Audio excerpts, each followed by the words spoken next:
നമസ്തേ, ഉച്ചവാർത്തയിലേക്ക് സ്വാഗതം. ഞാൻ നീലിമ ഭാസ്കർ. നോക്കാം പ്രധാന വാർത്തകൾ.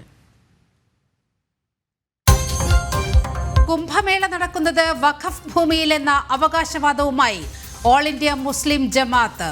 മുസ്ലിങ്ങൾ കുംഭമേളയിൽ പങ്കെടുക്കരുതെന്ന് അഖിലേന്ത്യാ പ്രസിഡന്റ് മൗലാന ഷഹാബുദ്ദീൻ റസ്വി.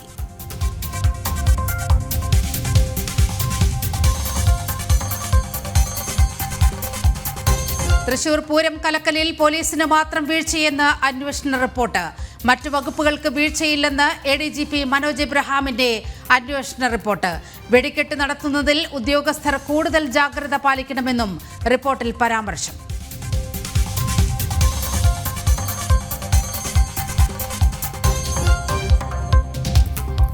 സനാതന ധർമാധിക്ഷേപത്തിൽ പ്രതിരോധത്തിലായി മുഖ്യമന്ത്രിയും CPM സംസ്ഥാന സെക്രട്ടറിയും. പാർട്ടിയിലും മുന്നണിയിലും അതൃപ്തി ശക്തം. ഹൈന്ദവ വിശ്വാസങ്ങളെ അവഹേളിക്കുന്നത് അടിത്തറ തകർക്കുമെന്ന് നേതാക്കൾ.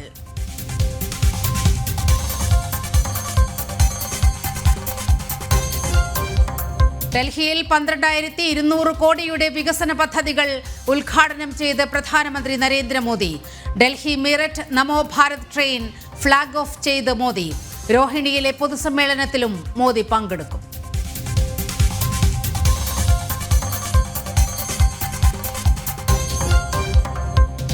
തെരഞ്ഞെടുപ്പിന് മുൻപ് തന്നെ കോൺഗ്രസിൽ തമ്മിലടി. ആരെങ്കിലും പുകഴ്ത്തിയാൽ മുഖ്യമന്ത്രിയാകില്ലെന്ന് ചെന്നിക്കതിലെ ഒളിയമ്പുമായി K മുരളീധരൻ.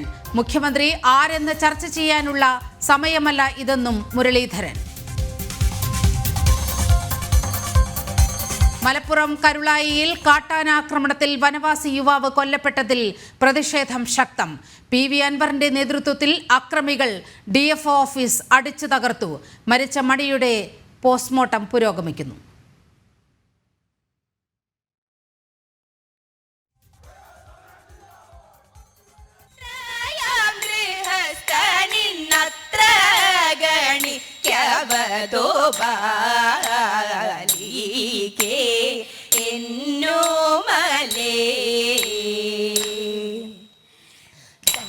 മാതേ കനക മനോഹരി വണ്ടണി ചായലാളേ മഹാലക്ഷ്മി. ചണ്ടാരിൻ മാതേ കനക മനോഹരി വണ്ടണി ചായലാളേ മഹാലക്ഷ്മി. ഉണ്ടായ സങ്കടം പോക്കുക നിമിഷണം തണ്ടാർപ്പു മാനസേ ലക്ഷ്മി തോഴാം.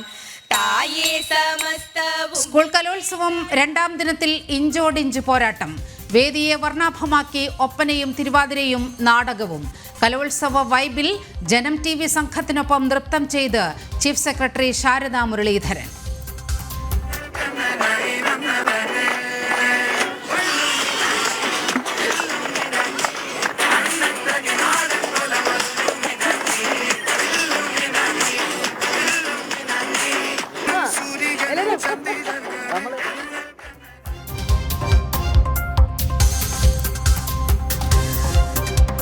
സിഡ്നി ക്രിക്കറ്റ് ടെസ്റ്റിലും ഇന്ത്യ പുറത്ത്. ഓസ്ട്രേലിയയുടെ ജയം 6 വിക്കറ്റിന്. പരമ്പര 3-1 സ്വന്തമാക്കി ഓസീസ്.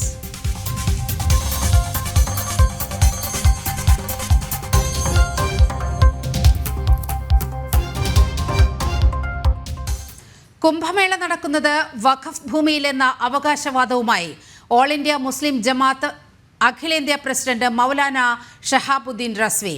മുസ്ലിങ്ങൾ കുംഭമേളയിൽ പങ്കെടുക്കരുതെന്നും ഷഹാബുദ്ദീൻ റസ്വി. കുംഭമേളയിൽ കൂട്ട മതപരിവർത്തനം നടക്കുന്നതായും ആരോപണം.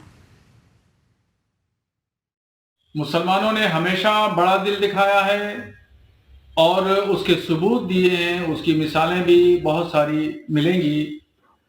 और कुंभ के मेले में जिस तरीके से अखाड़ा परिषद, नागा सन्यासियों ने और स्वामी बाबाओं ने मुसलमानों के प्रवेश पर प्रतिबंध लगाया, उस पस मंजर में अगर देखें तो खुद प्रयागराज के जो मुसलमान हैं उनमें से एक सरताज नाम के हैं, उन्होंने इस बात की जानकारी दी और कहा, एलानिया तौर पर इस बात को कहा कि जो जमीन है, जिस जमीन पर, जमीन के बहुत सारे हिस्से पर जो शामियाने तंबू वगैरह लगाए गए हैं, इंतजाम किए गए हैं, मेला लग रहा है, ये वक्फ की जमीन है और वहां के मुसलमानों की जमीन है.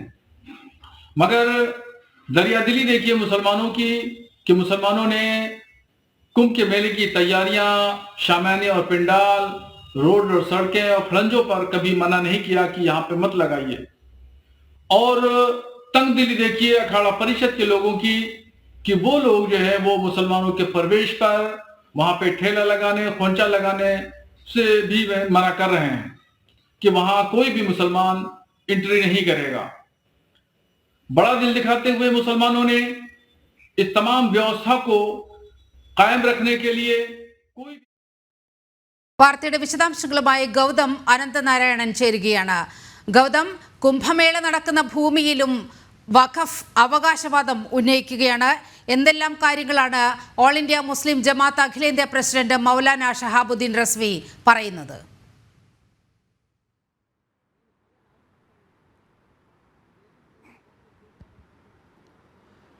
നീലിമ, ഈ മാസം 13-ാം തീയതി മുതൽ ഉത്തർപ്രദേശിലെ പ്രയാഗ്രാജിൽ മഹാകുംഭമേള ആരംഭിക്കാനിരിക്കുകയാണ്. ഇപ്പോൾ ഓൾ ഇന്ത്യ മുസ്ലിം ജമാഅത്തിന്റെ തലവൻ ഷിഹാബുദ്ദീൻ റിസ്വി ഇത്തരത്തിലൊരു വിവാദ പ്രസ്താവന നടത്തിയിരിക്കുന്നത്. ഇദ്ദേഹം പറയുന്നത് പ്രയാഗ്രാജിൽ ഈ മഹാകുംഭമേള നടക്കുന്ന സ്ഥലം പലതും വഖഫ് ബോർഡിൻ്റെ അധീനതയിലുള്ളതാണ് എന്നുള്ളതാണ്. വഖഫ് ഭൂമിയിലാണ് മഹാകുംഭമേള നടക്കുന്നത് എന്നാണ് ഇദ്ദേഹത്തിൻ്റെ പ്രസ്താവന. മാത്രമല്ല, കുംഭമേളകളിൽ വർഷങ്ങളായി നിർബന്ധിത മതപരിവർത്തനം നടക്കുന്നുവെന്നും ഇദ്ദേഹം പറയുന്നുണ്ട്. അതിനാൽ മുസ്ലിങ്ങൾ ഒരു കാരണവശാലും മഹാകുംഭമേളയുടെ ഭാഗമാകരുത് എന്ന ആഹ്വാനം കൂടി ഈ ഷിഹാബുദ്ദീൻ റിസ്വി നടത്തുന്നു എന്നതാണ് വളരെ ശ്രദ്ധേയമായ ഘടകം. ഇതിനെതിരെ വലിയ വിമർശനം ഇപ്പോൾ വിവിധ കോണുകളിൽ ഉയർന്നു കഴിഞ്ഞിരിക്കുന്നു. മഹാകുംഭമേളയെ തന്നെ വഖഫ് ഭൂമിയുടെ ഭാഗമാക്കുന്നു എന്നതാണ് ഹൈന്ദവ സംഘടനകൾ ആരോപിക്കുന്നത്, വിമർശിക്കുന്നത്.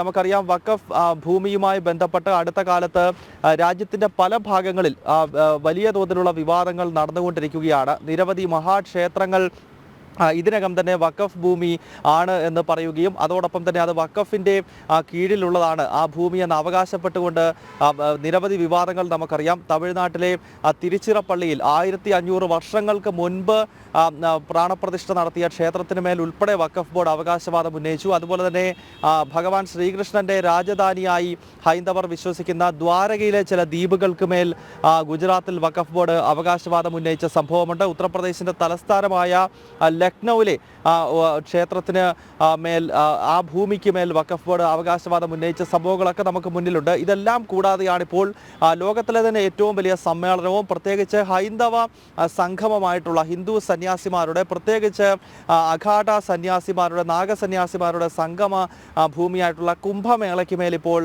വഖഫ് ബോർഡ് അനാവശ്യമായ പ്രശ്നങ്ങൾ സൃഷ്ടിക്കാൻ ശ്രമിക്കുന്നത്. എന്തായാലും ഈ ഷിഹാബുദ്ദീൻ റിസ്വിയുടെ പ്രസ്താവന വലിയ വിവാദമായി ഇതിനകം തന്നെ മാറിക്കഴിഞ്ഞിരിക്കുന്നു.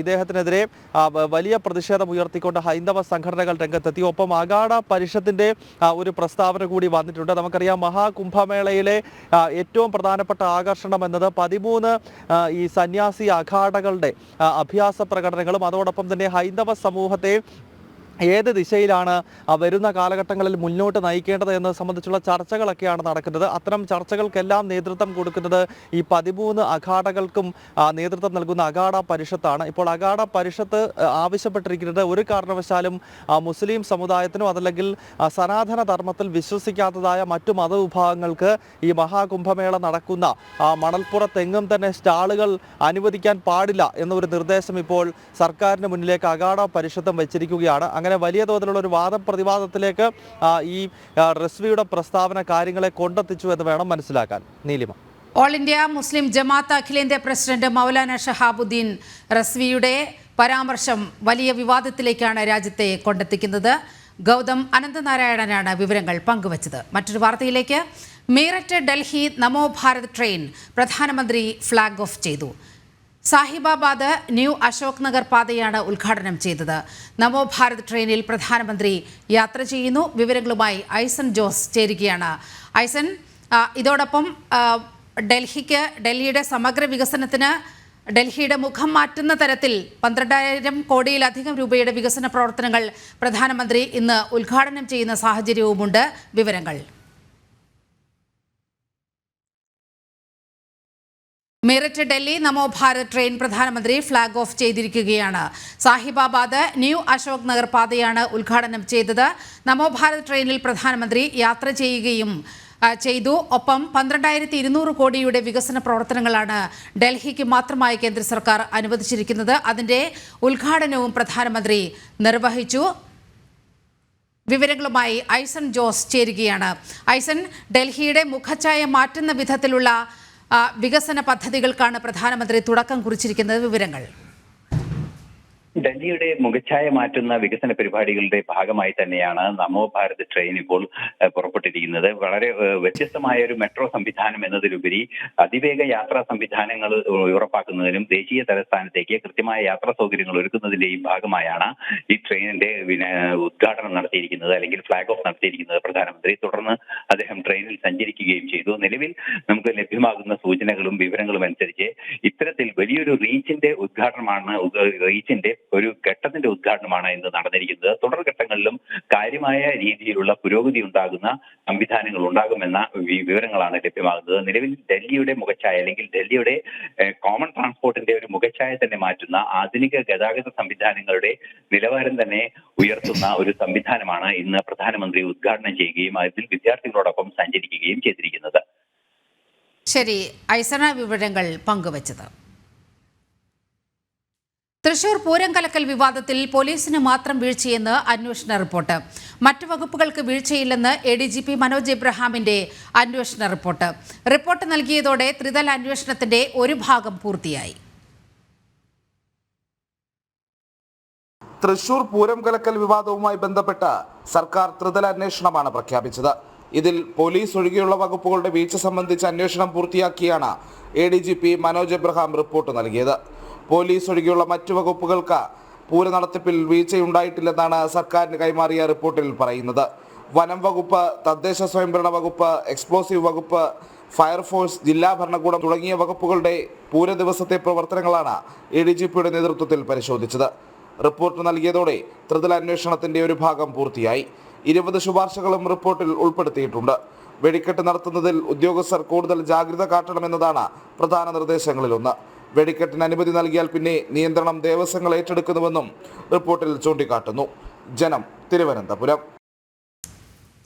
മുഖ്യമന്ത്രിക്ക് പിന്നാലെ CPM സംസ്ഥാന സെക്രട്ടറിയും സനാതനധർമ്മത്തെ അധിക്ഷേപിക്കുമ്പോൾ പാർട്ടിയിലും മുന്നണിയിലും അതൃപ്തി ശക്തമാകുന്നു. ഭൂരിപക്ഷ ജനതയുടെ വിശ്വാസങ്ങളെ തുടർച്ചയായി അവഹേളിക്കുന്നത് അടിത്തറ തകർക്കുമെന്ന് നേതാക്കൾ പറയുന്നു. ഹിന്ദു അധിക്ഷേപത്തിൽ സർവ്വസീമകളും ലംഘിക്കുന്ന CPM നിലപാടിൽ പൊതുസമൂഹത്തിലും പ്രതിഷേധം ശക്തമാണ്. മുഖ്യമന്ത്രിക്ക് പിന്നാലെ CPM സംസ്ഥാന സെക്രട്ടറിയും സനാതനധർമ്മ ചിന്തകളെ എല്ലാ പരിധികളും ലംഘിച്ച് അവഹേളിച്ചത് വലിയ മുറിപ്പാടായി മാറിയ സാഹചര്യത്തിലാണ് ഇടതുപാളയത്തിൽ തന്നെ അതൃപ്തി രൂക്ഷമാകുന്നത്. ഹൈന്ദവ ധാർമ്മിക ചിന്തകളെ അനാവശ്യമായി കടന്നാക്രമിക്കുന്നത് CPMനും ഇടതുമുന്നണിയിലും ഒരുപോലെ ഭിന്നിപ്പിന് കാരണമായിട്ടുണ്ട്. ഒരു ജനതയുടെ വിശ്വാസ പാരമ്പര്യത്തെ പരസ്യമായി അവഹേളിക്കുന്നത് മനഃപൂർവ്വം വേർതിരിവുകൾ ഉണ്ടാക്കാൻ ശ്രമിക്കുന്നതിന് തുല്യമാണെന്നാണ് വിമർശനം. ഭൂരിപക്ഷ ജനതയുടെ വിശ്വാസങ്ങളെ തുടർച്ചയായി അധിക്ഷേപിക്കുന്നത് ഇടതുമുന്നണിയുടെ അടിത്തറ തന്നെ തകർക്കുമെന്നും നേതാക്കൾ ചൂണ്ടിക്കാട്ടുന്നു. മുസ്ലിം വോട്ട് ബാങ്ക് ശക്തിപ്പെടുത്താൻ വളഞ്ഞ വഴി സ്വീകരിക്കുന്നത് തദ്ദേശ തിരഞ്ഞെടുപ്പിലടക്കം തിരിച്ചടി സൃഷ്ടിക്കുമെന്നാണ് ഇടതുമുന്നണിയിലെ നേതാക്കളുടെ പ്രധാന ആശങ്ക. തലതിരിഞ്ഞ ഭരണവും മുഖ്യമന്ത്രിയോടുള്ള അതൃപ്തിയും ഭരണവിരുദ്ധ വികാരം ശക്തമാക്കിയിട്ടുണ്ട്. ഇതിനിടയിൽ അനാവശ്യ വിവാദമുണ്ടാക്കി ഹിന്ദു സമൂഹത്തെ വ്രണപ്പെടുത്തരുതെന്നും മുന്നണിയിലെ പല കക്ഷികളും നിലപാട് സ്വീകരിക്കുന്നു. തീവ്ര ഇസ്ലാമിക സംഘടനകളും നേതാക്കളും നടത്തുന്നതിലും വലിയ അധിക്ഷേപമാണ് മുഖ്യമന്ത്രിയും CPM സംസ്ഥാന സെക്രട്ടറിയും നടത്തിയത്. ഇത് ഹിന്ദു വോട്ട് ബാങ്കിൽ പിളർപ്പുണ്ടാക്കുമെന്നും നേതാക്കൾ വിലയിരുത്തുന്നു. അതേസമയം തുടർച്ചയായ ഹൈന്ദവ അധിക്ഷേപങ്ങളിൽ പൊതുസമൂഹത്തിലും പ്രതിഷേധം ശക്തമാവുകയാണ്. BJPയുടെ പ്രമുഖ നേതാക്കളടക്കം CPM സംസ്ഥാന സെക്രട്ടറിയുടെ പരാമർശത്തിനെതിരെ രംഗത്ത് വന്നിട്ടുണ്ട്. ജനം, തിരുവനന്തപുരം. കോഴിക്കോട് വടകര ഓർക്കാട്ടേരിയിൽ ഗണപതി ക്ഷേത്രത്തിൽ ആരാധനാ സ്വാതന്ത്ര്യം നിഷേധിച്ച് UDF ഭരിക്കുന്ന പഞ്ചായത്ത് ഭരണസമിതി. അമ്പലത്തിൽ ഗണപതിക്ക് തേങ്ങയുടയ്ക്കുന്ന കല്ലും ഭക്തജനങ്ങൾ സ്ഥാപിച്ച ബോർഡുകളും പോലീസിനെ ഉപയോഗിച്ച് എടുത്തുമാറ്റിയെന്ന് ഭക്തർ. സംഭവത്തിൽ ശക്തമായ പ്രതിഷേധത്തിനൊരുങ്ങുകയാണ് BJP. വടകര ഓർക്കാട്ടേരി ഗണപതി ക്ഷേത്രത്തിനോടുള്ള അവഗണന തുടരുകയാണ് മുസ്ലിം ലീഗിന്റെ പിന്തുണയോടെ RMP ഭരിക്കുന്ന പഞ്ചായത്ത് അധികൃതർ. ഭക്തജനങ്ങൾക്കുള്ള ആരാധനാ സൗകര്യം മുടക്കിക്കൊണ്ടാണ് ഏറാമല ഗ്രാമപഞ്ചായത്ത് അധികൃതർ ഗണപതിക്ക് തേങ്ങയുടയ്ക്കുന്ന കല്ലും ക്ഷേത്രം സംരക്ഷിക്കുന്നതിന്റെ ഭാഗമായി ഭക്തർ സ്ഥാപിച്ച ബോർഡുകളും എടുത്തുമാറ്റിയത്. എന്നാൽ ക്ഷേത്ര മൈതാനത്ത് നിന്ന് RMP അനുകൂല സംഘടന വെച്ച ബോർഡുകളൊന്നും തന്നെ എടുത്തുമാറ്റിയിട്ടില്ലെന്നതാണ് മറ്റൊരു വസ്തുത. ക്ഷേത്ര മൈതാനത്ത് പരിപാടി നടത്തണമെന്ന ആവശ്യമുന്നയിച്ചുകൊണ്ട് ഭക്തർ നേരത്തെ പഞ്ചായത്തിനെ സമീപിച്ചിരുന്നു. എന്നാൽ കച്ചേരി മൈതാനത്ത് മെയിന്റനൻസ് പ്രവർത്തനങ്ങൾ നടക്കുന്നതിനാൽ ജനുവരി 6 മുതൽ 31 വരെ അമ്പല കമ്മിറ്റി മൈതാനം ബുക്ക് ചെയ്തിട്ടുണ്ടെന്ന മറുപടിയാണ് നൽകിയത്. ജനുവരി 15-ന് കോൺഗ്രസ് നടത്തുന്ന പരിപാടിക്ക് അനുമതി നൽകിയെന്നാണ് ഈ പോസ്റ്ററിൽ നിന്ന് നമുക്ക് വ്യക്തമാകുന്നത്. ഓർക്കാട്രി ശിവഭഗവതി ക്ഷേത്ര ഭൂമി സംരക്ഷണവുമായിട്ട് നമ്മൾ ബന്ധപ്പെട്ട് വെച്ച ബോർഡുകളും കൊടികളും ഒരാഴ്ച മുൻപ് ഭരണസമിതിയുടെ തീരുമാനപ്രകാരം സെക്രട്ടറി നേരിട്ട് വന്ന് അഴിച്ചു മാറ്റുകയും അത് പഞ്ചായത്തിൽ കൊണ്ടുപോവുകയും ചെയ്തു. എന്നാൽ ഇപ്പോൾ RMB ഭരിക്കുന്ന ഈ പഞ്ചായത്തിന്റെ RMBയുടെ ആളുകൾ നടത്തുന്ന മറ്റൊരു പരിപാടിയുമായിട്ട് ബന്ധപ്പെട്ട ബോർഡുകൾ അതേ സ്ഥാനത്ത്, നമ്മുടെ ബോർഡുകൾ ഉണ്ടായിരുന്ന അതേ സ്ഥാനത്ത് തന്നെ RMBയുടെ ബോർഡുകൾ സ്ഥാപിക്കുകയും അത് എടുത്തു മാറ്റുന്നതിന് യാതൊരു നടപടിയും സെക്രട്ടറി സ്വീകരിക്കുന്നില്ല. അത് തീരുമാനിക്കണമെങ്കിലും ഭരണസമിതി തീരുമാനിക്കണമെന്നാണ് സെക്രട്ടറിയുടെ മറുപടി. ക്ഷേത്രഭൂമിയിൽ ശൗചാലയം പണിയാനുള്ള നീക്കവും പഞ്ചായത്ത് അധികൃതരുടെ ഭാഗത്തു നിന്ന് ഉണ്ടായിരുന്നു. ഭക്തരുടെ പ്രതിഷേധത്തെ തുടർന്നാണ് പഞ്ചായത്ത് അതിൽ നിന്ന് പിൻവാങ്ങിയത്. സംഭവത്തിൽ BJPയുടെ നേതൃത്വത്തിൽ പഞ്ചായത്ത് ഓഫീസിന് മുന്നിൽ ധർണ സംഘടിപ്പിച്ചിരുന്നു. വരും ദിവസങ്ങളിൽ ശക്തമായ പ്രതിഷേധ പരിപാടിയുമായി മുന്നോട്ടു പോകാനാണ് BJPയുടെ നീക്കം. ജനം, കോഴിക്കോട്. സംസ്ഥാനത്ത് കാട്ടാന ആക്രമണത്തിൽ ഒരു ജീവൻ കൂടി നഷ്ടപ്പെട്ടു. മലപ്പുറം നിലമ്പൂർ മാഞ്ചേരി പൂച്ചപ്പാറ കോളനിയിലെ മണിയാണ് മരിച്ചത്. ചോലനായ്ക്കർ വിഭാഗത്തിൽപ്പെട്ട ആളാണ് മണി. അതിനിടെ യുവാവിന്റെ മരണത്തിൽ പ്രതിഷേധിച്ച് PV അൻവർ MLAയുടെ നേതൃത്വത്തിൽ അക്രമികൾ നിലമ്പൂർ DFO ഓഫീസ് അടിച്ചു തകർത്തു. സംസ്ഥാനത്ത് 9 ദിവസത്തിനിടെ 6 പേരുടെ ജീവനാണ് കാട്ടാനാക്രമണത്തിൽ നഷ്ടമായത്. ഇന്നലെ വൈകിട്ട് 7 മണിയോടെയാണ് മാഞ്ചേരി പൂച്ചപ്പാറ കോളനിയിലെ മണിക്ക് കാട്ടാനാക്രമണത്തിൽ പരിക്കേറ്റത്. മണിയുടെ കയ്യിലുണ്ടായിരുന്ന കുട്ടി തെറിച്ചു വീണു. കൂടെയുണ്ടായിരുന്ന 2 പേർ ഓടി രക്ഷപ്പെട്ടു. പിന്നീട് 2 മണിക്കൂർ കഴിഞ്ഞാണ് മണി പരിക്കേറ്റ് കിടക്കുന്ന വിവരം സഹോദരനടക്കം അറിയുന്നത്. തുടർന്ന് 1.5 മണിക്കൂർ ചുമന്നാണ് മണിയെ വാഹനത്തിലെത്തിച്ചത്. ഒരു 3 കിലോമീറ്ററിന്റെ പോകാൻ വീട്ടിൽ പോകണം. ബാഗിനില്ലാതെ ഒരു 1.5 കിലോമീറ്റർ ഏറ്റി കൊണ്ടുവരണം. 1.5 കിലോമീറ്റർ ഏറ്റിട്ടാണ് കൊണ്ടുവന്നത്. 5 മണിക്കൂർ നടന്നു വേണം ചോലനായ്ക്കർ വിഭാഗം താമസിക്കുന്ന മാഞ്ചേരി കോളനിയിലേക്ക് എത്താൻ. കാട്ടാനാക്രമണത്തിൽ ജീവൻ നഷ്ടപ്പെട്ട മണിയുടെ കുടുംബത്തിന് ഉടൻ നഷ്ടപരിഹാരം നൽകുമെന്ന് നിലമ്പൂർ സൗത്ത് DFO ധനിത്ലാൽ പറഞ്ഞു. നടന്ന് ഇറക്കി വിട്ട സ്ഥലത്ത് ഏകദേശം ഒരു 30 മിനിറ്റോളം നടന്നിട്ടുള്ള സ്ഥലത്ത് വെച്ചാണ് ഈ ആനയുടെ ആക്രമണത്തിന് ഇവർ ഇരയാവുന്നതെന്നാണ് നമുക്ക് കിട്ടിയത്. നെടുങ്കയം വരെ വന്നപ്പോൾ ഇദ്ദേഹം സംസാരിച്ചുകൊണ്ടിരുന്നതാണ്. ചെറിയ വേദനകളൊക്കെ പറയുന്നുണ്ടായിരുന്നു.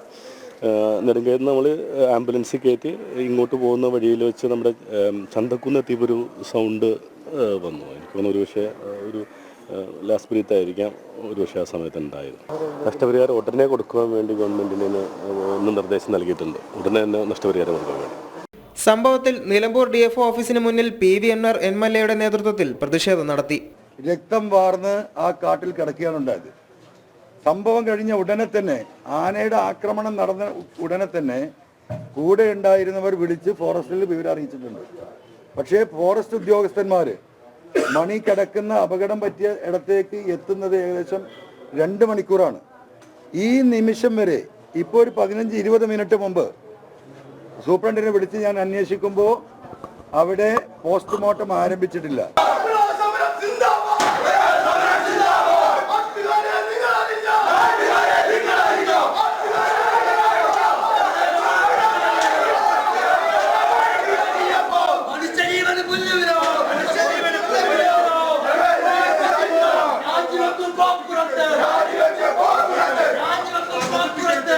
പോസ്റ്റ്മോർട്ടം നടപടികൾ പൂർത്തീകരിച്ച് മണിയുടെ മൃതദേഹം കാട്ടാനാക്രമണം നടത്തിയ പ്രദേശത്ത് സംസ്കരിക്കും. ജനം, മലപ്പുറം. കോഴിക്കോട് മുക്കത്ത് ഭിന്നശേഷിക്കാരന് നേരെ ആൾക്കൂട്ടമർദ്ദനം. 34-കാരന് നേരെയാണ് മർദ്ദനമുണ്ടായത്. യുവാവിനോട് മോശമായി പെരുമാറിയെന്ന് പറഞ്ഞാണ് മർദ്ദനം. ദൃശ്യങ്ങൾ പകർത്തി പണം നൽകിയില്ലെങ്കിൽ സമൂഹ മാധ്യമങ്ങളിൽ പ്രചരിപ്പിക്കുമെന്നും ഭീഷണി.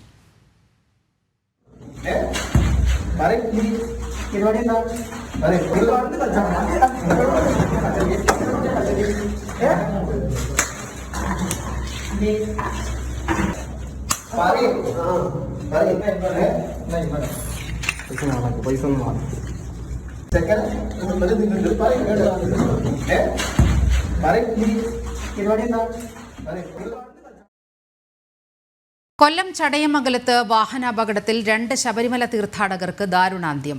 തമിഴ്നാട് സ്വദേശികളായ 2 പേരാണ് മരിച്ചത്. ശബരിമല ദർശനം കഴിഞ്ഞെത്തിയ കാറും ടൂറിസ്റ്റ് ബസും കൂട്ടിയിടിച്ചാണ് അപകടം. ഗുരുതരമായി പരിക്കേറ്റ 3 പേർ ചികിത്സയിലാണ്.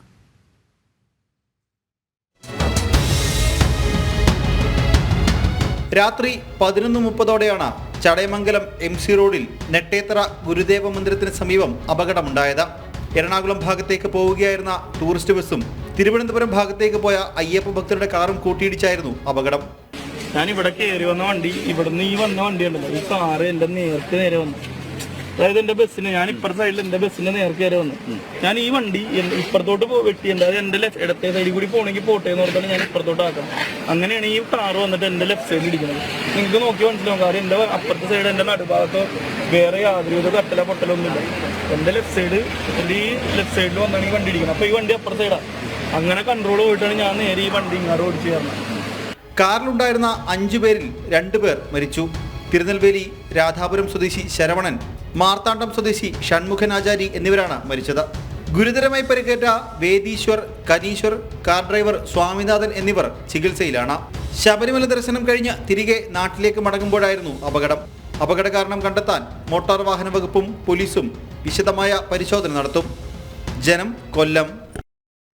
കേരള മെഡിക്കൽ സർവീസ് കോർപ്പറേഷനിൽ കരാർ നിയമനങ്ങൾക്ക് കാലാവധി നീട്ടി നൽകുന്നത് തുടരുന്നു. ഒറ്റയടിക്ക് കരാർ നീട്ടിയത് 640 ജീവനക്കാർക്കാണ്. PSCയെയും ഉദ്യോഗാർത്ഥികളെയും നോക്കുകുത്തിയാക്കുന്ന സമീപനത്തിൽ പ്രതിഷേധം ശക്തമാണ്.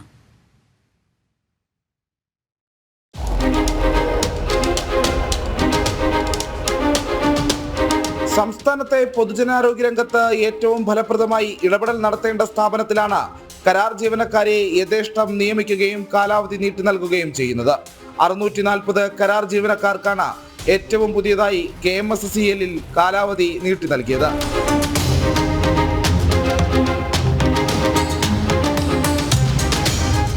30/3/2025 വരെയോ ഈ ജീവനക്കാർക്ക് 60 വയസ്സ് പൂർത്തിയാക്കുന്നത് വരെയോ ഉള്ള 1 വർഷത്തേക്കെന്നതാണ് കാലാവധി നീട്ടിക്കൊണ്ടുള്ള ഉത്തരവിൽ പറയുന്നത്.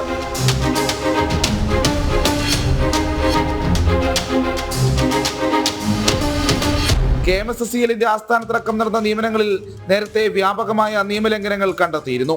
ഇതിനിടയിലാണ് കരാർ ജീവനക്കാർക്ക് കാലാവധി നീട്ടി നൽകാനുള്ള തീരുമാനവും വരുന്നത്. CPM അനുഭാവികൾക്ക് വേണ്ടിയാണ് ഈ കരാർ നിയമനങ്ങൾ നീട്ടുന്നതെന്നതാണ് ഉയരുന്ന പ്രധാന ആരോപണം. ജനം, തിരുവനന്തപുരം. ചെന്നിത്തലയ്ക്കെതിരെ പരോക്ഷ വിമർശനവുമായി K മുരളീധരൻ. ആരെങ്കിലും പുകഴ്ത്തിയാൽ മുഖ്യമന്ത്രിയാകില്ല. സാദിഖലി തങ്ങൾ രമേശ് ചെന്നിത്തലയെ പുകഴ്ത്തിയത് സംബന്ധിച്ച ചോദ്യത്തിനാണ് K മുരളീധരന്റെ മറുപടിയുണ്ടായത്. എല്ലാവരും പുകഴ്ത്താറൊക്കെയുണ്ട്. എല്ലാവരും പുകഴ്ത്താറൊക്കെയുണ്ട്. ആരും എതിർത്താറൊന്നുമില്ല. അതുകൊണ്ട് ആരെങ്കിലും പുകഴ്ത്തിയാൽ മുഖ്യമന്ത്രിയാവില്ല. അതിന് കോൺഗ്രസിന് ചില ചിട്ടവട്ടങ്ങളൊക്കെ ഉണ്ട്. കോൺഗ്രസ് നിയമസഭാ കക്ഷിയുടെ ഭൂരിപക്ഷം നോക്കണം. കോൺഗ്രസിന്റെ മുഖ്യമന്ത്രി സ്ഥാനാർത്ഥിയെക്കുറിച്ചുള്ള ചർച്ച അസ്വാഭാവികമെന്ന് UDF കൺവീനർ MM ഹസൻ. പങ്കെടുക്കുന്ന പരിപാടിയുടെ എണ്ണം നോക്കിയല്ല മുഖ്യമന്ത്രിയെ തെരഞ്ഞെടുക്കുന്നതെന്നും MM ഹസൻ പറഞ്ഞു. സമുദായ സംഘടനയുടെ സമ്മേളനത്തിൽ പങ്കെടുത്തു എന്നതുകൊണ്ട് അദ്ദേഹത്തെ മുഖ്യമന്ത്രിയാവാനുള്ള സാധ്യത വർദ്ധിക്കുന്നുവെന്ന് നിങ്ങളുണ്ടാക്കുന്ന ഒരു നരേറ്റീവാണ്. അതിന് ഞങ്ങൾ മറുപടി പറയാൻ ബാധ്യസ്ഥരല്ല. 1.5 കൊല്ലം കഴിഞ്ഞ് നടക്കാൻ പോകുന്ന നിയമസഭാ തെരഞ്ഞെടുപ്പിൽ ഇത്ര നേരത്തെ തന്നെ നിങ്ങളൊരു മുഖ്യമന്ത്രിയെ കണ്ടെത്താൻ ശ്രമിക്കുമ്പോഴാണ് പറയുന്നത് നിങ്ങൾ ഒരു തരത്തിലും ബുദ്ധിമുട്ടണ്ട. ഞങ്ങൾ വളരെ ജനസമ്മതരായ, വളരെ പ്രഗത്ഭരായ ഒരു നേതാവിനെ ഏകകണ്ഠമായി ഞങ്ങളുടെ പാർട്ടിയുടെ ഹൈക്കമാൻഡ് മുഖ്യമന്ത്രി സ്ഥാനത്തേക്ക് തീരുമാനിക്കും. പരിപാടികളിൽ പങ്കെടുക്കുന്നതിൻ്റെ അടിസ്ഥാനത്തിലല്ലോ പാർട്ടി തീരുമാനങ്ങൾ എടുക്കുന്നവർ.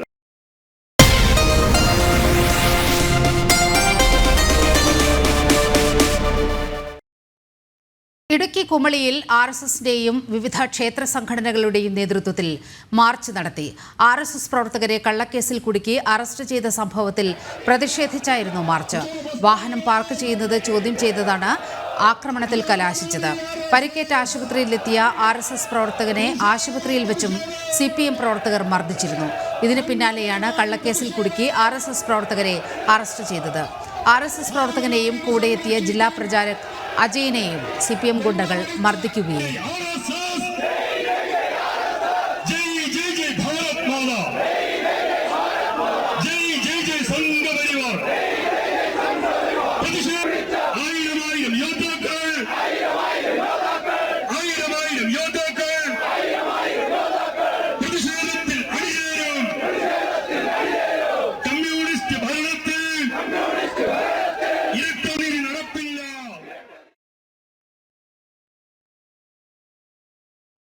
അഞ്ചൽ കൊലക്കേസിൽ നിർണായകമായി പ്രതികളുടെ മൊഴികൾ. രഞ്ജിനിയെയും കുട്ടികളെയും കൊന്നത് രാജേഷ് എന്ന മൊഴി. കുഞ്ഞുങ്ങളുടെ ജനനത്തിന് മുൻപ് കൊലപാതകം ആസൂത്രണം ചെയ്തു. 2008 പുതുച്ചേരിയിൽ വ്യാജവിലാസത്തിൽ പ്രതികൾ താമസം തുടങ്ങിയെന്നും കണ്ടെത്തൽ. പ്രതികൾക്കായി CBI തിങ്കളാഴ്ച കസ്റ്റഡി അപേക്ഷ നൽകിയേക്കും. ആൾമാറാട്ടം നടത്തി പോണ്ടിച്ചേരിയിൽ ഒളിവിൽ കഴിഞ്ഞ പ്രതികളെ തിരിച്ചറിയാൻ ശാസ്ത്രീയ പരിശോധനകളും നടത്തും.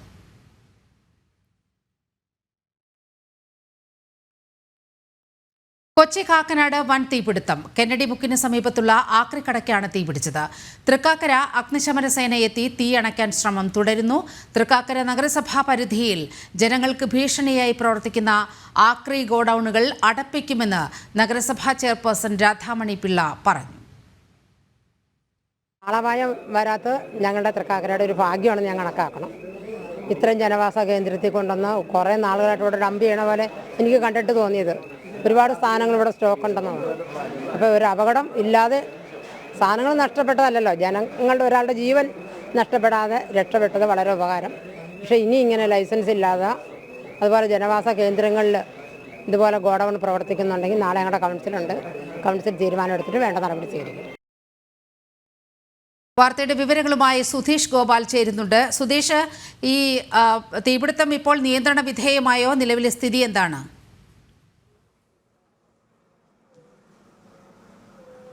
നീലിമ, ഇപ്പോൾ ഏറെക്കുറെ നിയന്ത്രണ വിധേയമായിട്ടുണ്ട്. എന്നാലും പുക ഉയരുന്നുണ്ട്. അവിടേക്ക് ഇപ്പോഴും അഗ്നിശമന സേന വെള്ളം ഒഴിച്ച് തീ പൂർണ്ണമായും അണയ്ക്കാനുള്ള നീക്കമാണ് നടത്തുന്നത്. ഇപ്പോൾ പൂർണ്ണമായും നിയന്ത്രണ വിധേയമാണ്. എന്നാൽ പോലും വീണ്ടും ഒരു തീപിടുത്തം ഉണ്ടാവാതിരിക്കാനുള്ള മുൻകരുതൽ നടപടികൾ കൂടിയാണ് ഇപ്പോൾ ചെയ്യുന്നത്. JCBയും ഈ ആക്രി ഗോഡൗണിലേക്ക് കയറ്റി ഇത് ഇളക്കി മാറ്റിക്കൊണ്ട് അവിടെ പൂർണ്ണമായും തീ അണയ്ക്കാനുള്ള ശ്രമങ്ങളാണ് ഇപ്പോൾ നടക്കുന്നത്. ഈ ഗോഡൗൺ പൂർണ്ണമായും കത്തി നശിച്ചു എന്ന് തന്നെ പറയാം. ഇതിന് അഗ്നിശമന സേനയുടെയോ അതോടൊപ്പം തന്നെ മലിനീകരണ നിയന്ത്രണ ബോർഡിൻ്റെയോ ഒന്നും തന്നെ അനുമതിയില്ലാതെ ആയിരുന്നു ഇത് പ്രവർത്തിച്ചിരുന്നതെന്നാണ് കണ്ടെത്തിയിട്ടുള്ളത്. അതുകൊണ്ട് തന്നെ ഇത് അടച്ചുപൂട്ടുന്നതിനുള്ള നടപടി സ്വീകരിക്കുമെന്ന് തൃക്കാക്കര നഗരസഭയും അറിയിച്ചിട്ടുണ്ട്. ഏതാണ്ട് 10 മണിയോടെയാണ് തീപിടുത്തം ഉണ്ടായത്. ഈ നീണ്ട 3 മണിക്കൂർ ഏതാണ്ട് 7 അഗ്നിശമന യൂണിറ്റുകൾ എത്തിയാണ് ഇത് തീ അണയ്ക്കുന്നത്. അതിനോടൊപ്പം തന്നെ പോലീസും നാട്ടുകാരുടെയും സഹകരണം ഉണ്ടായിരുന്നു. ഇതിനകത്ത് ഫ്രിഡ്ജ് അടക്കമുള്ള ആക്രി സാധനങ്ങൾ ഉണ്ടായിരുന്നതിനാൽ അതിൻ്റെ ഗ്യാസ് സിലിണ്ടറുകളും മറ്റും പൊട്ടുന്ന സാഹചര്യവും ഉണ്ടായി. അതുകൊണ്ട് തന്നെ അപകടകരമായ പുക തന്നെയായിരുന്നു ആദ്യ സമയങ്ങളിലൊക്കെ ഇവിടെ വ്യാപിച്ചിരുന്നത്. ഇപ്പോൾ പുകപടലവും കുറേയേറെ നിയന്ത്രണ വിധേയമായിട്ടുണ്ട്. എന്നാലും പുക ഉയരുന്ന ഒരു സാഹചര്യവും നിലനിൽക്കുന്നു. ഇപ്പോൾ ഏതാനും അഗ്നിശമന സേന യൂണിറ്റുകൾ മടങ്ങിപ്പോയിട്ടുണ്ട്. ബാക്കി യൂണിറ്റുകൾ ഇപ്പോഴും പൂർണ്ണമായും തീ അണയ്ക്കുന്നതിനുള്ള നീക്കമാണ് നടത്തിക്കൊണ്ടിരിക്കുന്നത്. ഇത് കബീർ എന്നൊരു വ്യക്തിയുടെ ഉടമസ്ഥതയിലുള്ളതായിരുന്നു. അതിന് അനുമതി ഉണ്ടായിരുന്നില്ല എന്ന് അദ്ദേഹം തന്നെ സമ്മതിക്കുന്നുണ്ട്. എന്നാൽ അത് നേടിയെടുക്കുന്നതിനുള്ള ശ്രമം നടന്നുകൊണ്ടിരിക്കുകയായിരുന്നു എന്നാണ് പറയുന്നത്. എന്നാൽ 7 വർഷമായി ഇതിവിടെ പ്രവർത്തിച്ചിരുന്നു എന്നതാണ് അറിയാൻ കഴിയുന്നത്. ഇവിടുത്തെ വാർഡ് കൗൺസിലർ അടക്കം ഇത് നഗരസഭ അധികൃതരുടെ ശ്രദ്ധയിൽപ്പെടുത്തിയില്ല എന്ന് വേണം നമുക്ക് വിലയിരുത്താൻ. എന്തെന്നായാലും ഇത്തരത്തിൽ അനധികൃതമായി പ്രവർത്തിക്കുന്ന എല്ലാ ആക്രി ഗോഡൗണുകളും അടച്ചുപൂട്ടുന്നതിനുള്ള നടപടി സ്വീകരിക്കുമെന്നാണ് ഇപ്പം നഗരസഭാ ചെയർപേഴ്സൺ രാധാമണി പിള്ള അറിയിച്ചിട്ടുള്ളത്. ഇപ്പോൾ തീ നിയന്ത്രണ വിധേയമായ ഒരു സാഹചര്യം തന്നെയാണ് നിലനിൽക്കുന്നതും. നീലിമ, അനധികൃതമായി പ്രവർത്തിച്ചു വരുന്ന ആക്രി ഗോഡൌണിനാണ് തീ പിടിച്ചിരിക്കുന്നത്. വിവരങ്ങളാണ് സുധീഷ് ഗോപാൽ നൽകിയത്. ദ്വയാർത്ഥ പ്രയോഗങ്ങളിലൂടെ തന്നെ അപമാനിക്കാൻ ശ്രമം നടക്കുന്നുവെന്ന് നടി ഹണി റോസ്. സ്ത്രീത്വത്തെ അപമാനിക്കുന്ന രീതിയിൽ തൻ്റെ പേര് സമൂഹ മാധ്യമങ്ങളിലൂടെ പറയുന്നു. പണത്തിൻ്റെ ധാർഷ്ട്യത്തിൽ ഏതൊരു വ്യക്തിക്കും അപമാനിക്കാൻ പറ്റുമോ എന്നും നടി സമൂഹ മാധ്യമങ്ങളിലൂടെയാണ് ഹണി റോസ് ഇക്കാര്യം പങ്കുവച്ചത്. വാർത്തയുടെ വിവരങ്ങളുമായി മനോജ് ചേരുന്നുണ്ട്. മനോജ്, ഹണി റോസിൻ്റെ ഈ ഒരു പോസ്റ്റിൻ്റെ കാരണം എന്താണ്? നീലിമ, മലയാള സിനിമയിലെ തന്നെ പ്രശസ്തമായിട്ടുള്ള നടിയാണ് ഹണി റോസ്. അത്തരത്തിൽ ഇപ്പോൾ ഒരു പ്രതികരണവുമായി, അതായത് സമൂഹ മാധ്യമങ്ങളിലൂടെ തന്നെ പ്രതികരണവുമായി വന്നിരിക്കുകയാണ്. കാരണം തന്റെ പേരിൽ ദ്വയാർത്ഥത്വത്തിലുള്ള പലതരത്തിലുള്ള വാക്കുകൾ ഉപയോഗിച്ചുകൊണ്ട് തന്നെ അപമാനിക്കാൻ ശ്രമിക്കുന്നു എന്നുള്ള കാര്യമാണ്. അതായത് തന്റെ ചടങ്ങുകൾക്ക്, ഉദ്ഘാടന ചടങ്ങുകൾക്ക് പോകുന്ന സമയത്ത് അവിടേക്ക് എത്തിയും പിന്തുടർന്നുകൊണ്ട് അപമാനിക്കുന്നു. മറ്റു മാധ്യമങ്ങൾക്ക് മുന്നിലൊക്കെ തന്നെ തന്റെ പേര് പറഞ്ഞ് അപമാനിക്കുന്നു എന്നുള്ള കാര്യമാണ് ഹണി റോസ് ഇത്തരത്തിലൊരു പോസ്റ്റിലൂടെ പറഞ്ഞിരിക്കുന്നത്. അതായത് ഒരു വ്യക്തി ദ്വയാർത്ഥ പ്രയോഗങ്ങളിലൂടെ മനഃപൂർവ്വം തുടർച്ചയായി പിന്നാലെ നടന്ന് അപമാനിക്കാൻ ശ്രമിക്കുമ്പോഴും പ്രതികരിക്കാത്തത് അത്തരം സ്റ്റേറ്റ്മെന്റ്സ് ആസ്വദിക്കുന്നത് കൊണ്ടാണോ എന്നുള്ള ചോദ്യം, കൂടെയുള്ളവരുടെ ചോദ്യമൊക്കെ തന്നെ അങ്ങനെ ഉണ്ടായിരുന്നു. അതിനുശേഷമാണ് ഇത്തരത്തിലൊരു പ്രതികരണവുമായി നടി തന്നെ രംഗത്തേക്ക് എത്തിയിരിക്കുന്നത്. അതിൽ പ്രധാനമായും എടുത്തു പറയുന്ന കാര്യം, പണമുണ്ടെങ്കിൽ എന്തുമാകാമോ, അല്ലെങ്കിൽ പണമുണ്ടെങ്കിൽ സ്ത്രീത്വത്തെ അപമാനിക്കാമോ, ഇത്തരത്തിലുള്ള വാക്കുകൾ പ്രയോഗിക്കാമോ എന്നുള്ള കാര്യമൊക്കെ തന്നെയാണ്. എന്തായാലും പല ഉദ്ഘാടന ചടങ്ങുകൾക്കും അതോടൊപ്പം തന്നെ മറ്റ് എല്ലാ തരത്തിലുള്ള പരിപാടികൾക്കും ഒക്കെ പങ്കെടുക്കുന്ന സമയത്ത് ഇത്തരത്തിൽ ഒരു അപമാനം തനിക്ക് നേരിടേണ്ടി വരുന്നു എന്നുള്ള കാര്യം തന്നെയാണ്. അതിൽ മറ്റൊരു കാര്യം, അതായത് ചടങ്ങുകൾക്ക് വേണ്ടി തന്നെ ക്ഷണിച്ചിരുന്നു എന്ന് പറയുന്നുണ്ട് ഈ വ്യക്തി. അതിനുശേഷം തനിക്ക് അതിൽ പോകാൻ സൗകര്യമില്ല, അല്ലെങ്കിൽ അതിന് വിസമ്മതിച്ചു എന്ന് പറയുമ്പോൾ അതിനു ശേഷമാണ് ഇത്തരത്തിലുള്ള കാര്യങ്ങൾ നടക്കുന്നതെന്നും പല ചടങ്ങുകളിൽ പോകുന്ന സമയത്തും ഇങ്ങനെ ദ്വയാർത്ഥ പ്രയോഗങ്ങൾ നടത്തിയിട്ടുണ്ടെന്നും നടി പറയുന്നുണ്ട്. എന്തായാലും ഇത്തരം ഒരു പോസ്റ്റിലൂടെ പരസ്യ പ്രതികരണവുമായി വന്നിട്ടുണ്ടെങ്കിലും അതിൽ കൃത്യമായും ആരാണ് തന്നെ അപമാനിച്ചത് എന്നുള്ള ഒരു പേര് വെളിപ്പെടുത്തിയിട്ടില്ല എന്നുള്ള കാര്യം തന്നെയാണ്. എന്തായാലും ഇത്തരത്തിലൊരു പ്രതികരണം അത് മലയാള സിനിമയിലെ തന്നെ പ്രശസ്തമായിട്ടുള്ള ഒരു നടി നടത്തുമ്പോൾ അത് മറ്റ് മേഖലകളിലുള്ളവരും കൂടുതലായി ശ്രദ്ധിക്കുന്നുണ്ട്. കാരണം ഇത്തരത്തിലുള്ള പ്രതികരണങ്ങളൊക്കെ തന്നെ സാധാരണക്കാരെ മാത്രമല്ല, ഈ ഒരു മേഖലയിൽ, അതായത് സിനിമാ മേഖലയിലും അതോടൊപ്പം തന്നെ മറ്റ് ബിസിനസ് രംഗത്തും ഒക്കെയുള്ള പ്രമുഖരെ ചൂണ്ടിക്കാട്ടി തന്നെയാണ് ഇത്തരത്തിലൊരു പോസ്റ്റ് വന്നിരിക്കുന്നതെന്ന് തന്നെയാണ് എല്ലാ സ്ഥലത്തു നിന്നും എത്തിയിട്ടുള്ള പ്രതികരണം. എന്തായാലും ഈ നടിക്ക് പിന്തുണയുമായി പലതരത്തിലുള്ള സിനിമാ പ്രേമികളും ഉണ്ട് എന്നുള്ള കാര്യം തന്നെയാണ് നമുക്ക് മനസ്സിലാക്കാൻ സാധിക്കുന്നത്. ആരാണ് തന്നെ അപമാനിക്കാൻ ശ്രമിക്കുന്നത് എന്ന കാര്യം നടി ഹണി റോസ് വ്യക്തമാക്കുന്നില്ല സോഷ്യൽ മീഡിയ പോസ്റ്റിൽ. മനോജാണ് വിവരങ്ങൾ പങ്കുവച്ചത്. ഇനി കലോത്സവ വിശേഷങ്ങളിലേക്കാണ്. തിരുവനന്തപുരം.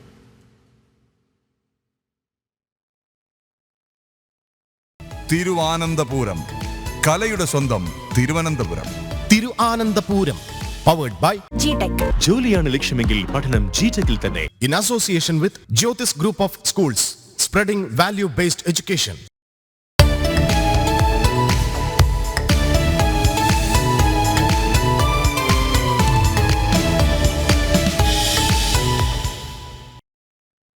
സംസ്ഥാന സ്കൂൾ കലോത്സവം രണ്ടാം ദിനത്തിൽ ഇഞ്ചോടിഞ്ച് പോരാട്ടവുമായി മത്സരാർത്ഥികൾ വേദികൾ കീഴടക്കുകയാണ്. സ്വർണ്ണക്കപ്പിനായി ഇഞ്ചോടിഞ്ച് പോരാട്ടത്തിലാണ് കോഴിക്കോടും കണ്ണൂരും തൃശ്ശൂരും. വേനൽ ചൂട് ഉച്ചസ്ഥായിയിൽ തുടരുമ്പോഴും ഒഴിവു ദിനമായതിനാൽ വേദികളിൽ കാണികൾ നിറയുമെന്നാണ് പ്രതീക്ഷ. 63ാമത് സംസ്ഥാന സ്കൂൾ കലോത്സവം ആവേശകരമായ രണ്ടാം ദിവസത്തിലൂടെ തുടരുകയാണ്. സ്വർണ്ണക്കപ്പിനായി ഇഞ്ചോടിഞ്ച് പോരാട്ടത്തിലാണ് കോഴിക്കോടും കണ്ണൂരും തൃശ്ശൂരും.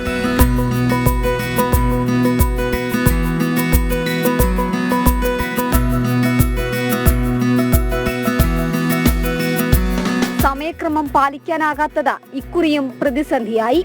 ജനപ്രിയ ഇനങ്ങൾ ഇന്ന് വേദികളിൽ എത്തുകയാണ്. ഒഴിവു ദിനമായതിനാൽ വേദികളിൽ കാണികൾ നിറയുമെന്നാണ് പ്രതീക്ഷ. പക്ഷേ അവധി ദിനത്തിലും വേദികളിൽ പലതിലും ആസ്വാദകരുടെ എണ്ണം കുറഞ്ഞു.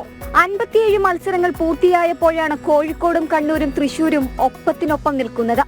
ഉദ്ഘാടന ദിവസം സമയക്രമം പാലിക്കാതെയാണ് പല മത്സരങ്ങളും അവസാനിച്ചത്. വേദി 1 ഹയർ സെക്കൻഡറി വിഭാഗം സംഘനൃത്തം, വേദി 5 പൂരക്കളി, വേദി 7 ഹൈസ്കൂൾ വിഭാഗം നങ്ങ്യാർകൂത്ത് എന്നിവയാണ് വൈകി അവസാനിച്ച മത്സരങ്ങൾ. വേദി 3 ടാഗോർ തിയേറ്ററിൽ രാവിലെ ആരംഭിച്ച ഹയർ സെക്കൻഡറി വിഭാഗം നാടക മത്സരമാണ് ഇന്നത്തെ മുഖ്യ ആകർഷണം. വേദി 2 ഉച്ചയ്ക്ക് ശേഷം ഹൈസ്കൂൾ വിഭാഗം വിദ്യാർത്ഥികളുടെ നാടോടി നൃത്ത മത്സരം നടക്കും. ഒപ്പനയും മോഹിനിയാട്ടവും തിരുവാതിരയും നാടകവും ഒക്കെയായി ഗ്ലാമറസ് പോരാട്ടമായി രണ്ടാം ദിനം മാറുകയാണ്. പക്ഷേ അനന്തപുരിയിൽ നടക്കുന്ന 63ാമത് സംസ്ഥാന സ്കൂൾ മേളയിൽ രണ്ടാം ദിനം ആളുകളുടെ എണ്ണത്തിൽ വലിയ രീതിയിലുള്ള കുറവുണ്ട്. വരും മണിക്കൂറിലെങ്കിലും ആവേശത്തോടെ അനന്തപുരി വീണ്ടും വേദികളിൽ നിറയുമെന്ന് പ്രതീക്ഷിക്കാം. ക്യാമറമാൻ അനുജാനോടൊപ്പം എസ് ശാലിനി ജനം, തിരുവനന്തപുരം. കലോത്സവം കവർ ചെയ്യാനെത്തിയ റിപ്പോർട്ടർക്ക് ഒരു മോഹം, ഒന്ന് തിരുവാതിര കളിച്ചാലോ എന്ന്. പിന്നെ നടന്നത് ചരിത്രമാണ്. തനി തിരുവനന്തപുരം ഭാഷയിൽ പറഞ്ഞാൽ പെറ്റ തള്ള പോലും സഹിക്കില്ല. എന്തായാലും നമ്മുടെ റിപ്പോർട്ടർ ശ്രീനന്ദയുടെയും കലാകാരികളുടെയും തിരുവാതിര ഒന്ന് കണ്ടുവരാം. പൊന്ന് രാഹുലെ, രാവിലെ 10 മണിക്ക് മുന്നേ വന്നിരിക്കാൻ തുടങ്ങിയതാ. 9 മണിക്ക് വന്നിരിക്കാൻ തുടങ്ങിയതാ. ഒരു പിള്ളേരെ കാണുന്നില്ല. ഇന്നാണെങ്കിൽ ആ തിരുവാതിര കളിയുമാണ്. കുട്ടികളെ കിട്ടുമെന്നില്ല ഞാൻ വന്നേ. ഒന്നിനും കാണുന്നില്ലടാ. ഒരു കാര്യം ചെയ്താലോ, അങ്ങോട്ട് എവിടെയെങ്കിലും നോക്കിയാലോ? അപ്പൊ നമുക്കൊന്ന് നടക്കാം. നടന്നിട്ട് ആരെങ്കിലും കിട്ടുമോ? കുറെ നേരം കൊണ്ട് നമ്മൾ ഇരിക്കുകയാണല്ലോ. അപ്പൊ നമുക്ക് നടന്നു നോക്കാം. ഓക്കെ എന്നാ നമുക്ക് പോവാം. ഇവിടെ എവിടെയെങ്കിലും ഒക്കെ പിള്ളേര് കാണണം. നമുക്ക് എന്തായാലും തപ്പി നോക്കണം. എടാ നോക്കടാ, കുന്ത് വീങ്ങിക്കാതെ ഏതെങ്കിലും പിള്ളേരുണ്ടോ? അവിടെ കുറച്ച് പിള്ളേരിക്കുന്നു. എടാ ഇത്രയും കിടിലം പെൺപിള്ളേർ എന്റെ കണ്ണിൽ പെട്ടില്ല. ഇതൊക്കെ എങ്ങനെയാടാ നിന്റെ കണ്ണിൽ മാത്രം കിട്ടുന്നേ? നോക്കി കണ്ടുപിടിക്കണം. നമ്മൾ കുറെ നേരം കൊണ്ട് നിൽക്കുകയാണ്. നിന്റെ നോട്ടം ഇത്തിരി കൂടുന്നുണ്ട്. എന്തായാലും പോയി നോക്കാം. നീ എങ്ങോട്ട് വരുന്നേ? ഞാൻ ഇത്ര നേരം കൂടെ നിന്നിട്ട്. വേണ്ട വേണ്ട വേണ്ട, പെൺപിള്ളേരുടെ അടുത്ത് ഞാൻ പൊക്കോളാം. നീ വരേണ്ട ആവശ്യമില്ല. മക്കള് പോയേ. Hello hi. എന്താ നിങ്ങളുടെ പരിപാടിയൊക്കെ കഴിഞ്ഞോ? നീ മീറല്ലേ ഇവിടെ? മീറല്ലേ? എങ്ങനെ ഉണ്ടായിരുന്നു നിങ്ങളുടെ പരിപാടിയൊക്കെ? അടിപൊളിയായിരുന്നു. അപ്പോ വയനാട് ദുരന്തമൊക്കെ നടന്നതാണ്. അപ്പോ അതിനെക്കുറിച്ച് എന്താ നിങ്ങൾക്ക് പറയാനുള്ളത്? നിങ്ങൾ അവിടെ ഉള്ള ആൾക്കാരാണ്, അപ്പോൾ നിങ്ങളത് നേരിട്ട് കണ്ട് അനുഭവിച്ചവരാണ്. അപ്പോൾ എന്താണ് അതിനെക്കുറിച്ച് നിങ്ങൾക്ക്? അവിടെ ഭയങ്കര ഒരു ആ അവസ്ഥ നമുക്ക് പറഞ്ഞറിയിക്കാൻ പറ്റില്ല. ഇപ്പൊ അതെല്ലാം കൂടി ഒന്ന് റീബിൽഡ് ചെയ്ത് എല്ലാവരും പഴയ അവസ്ഥയിലേക്ക് തിരിച്ചു വന്നുകൊണ്ടിരിക്കുക. നിങ്ങൾ ഇപ്പൊ ഓണല്ലേ, നിങ്ങൾ കലോത്സവം തകർക്കാൻ വേണ്ടിയിട്ടല്ലേ ഇങ്ങോട്ട് വന്നേക്കുന്നേ? അപ്പൊ നിങ്ങൾ എങ്ങനെ പെർഫോമൻസ് ഒക്കെ നിങ്ങൾ പൊളിച്ചില്ലേ? നിങ്ങളെ കാണാൻ തന്നെ നല്ല ഭംഗിയുണ്ട്. നല്ല വലിപ്പമുള്ള പൊട്ടൊക്കെ ഇട്ടിട്ട് നല്ല, എനിക്ക് ഭയങ്കര ആഗ്രഹമാണ് ഈ തിരുവാതിര കളിക്കാൻ. പക്ഷെ എനിക്ക് കളിക്കാൻ അറിയത്തില്ല മക്കളെ, സീരിയസ്ലി എനിക്ക് കളിക്കാൻ അറിയത്തില്ല. കാര്യമായിട്ടോ?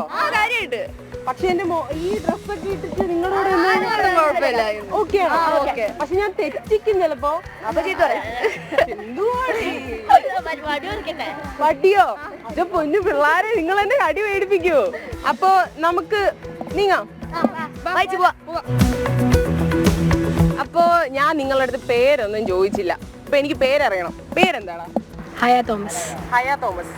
ഫിദ ഫാത്തിമ. ദുർഗ സജീവൻ. നിദ ഫാത്തിമ. ദിയ ഫാത്തിമ. എന്താ ഒരേ വീട്ടിൽ നിന്നാണോ രണ്ടുപേരും വന്നിരിക്കുന്നത്? നിങ്ങൾ രണ്ടുപേരും ഒരേ വീട്ടിൽ നിന്നാണോ? അനിയത്തി അങ്ങനെയാണോ? ട്വിൻസ് ആണോ നിങ്ങള്? അതെ. Seriously identical twins? Anashwara. Aadhya. Anamika. Avani. Devananda.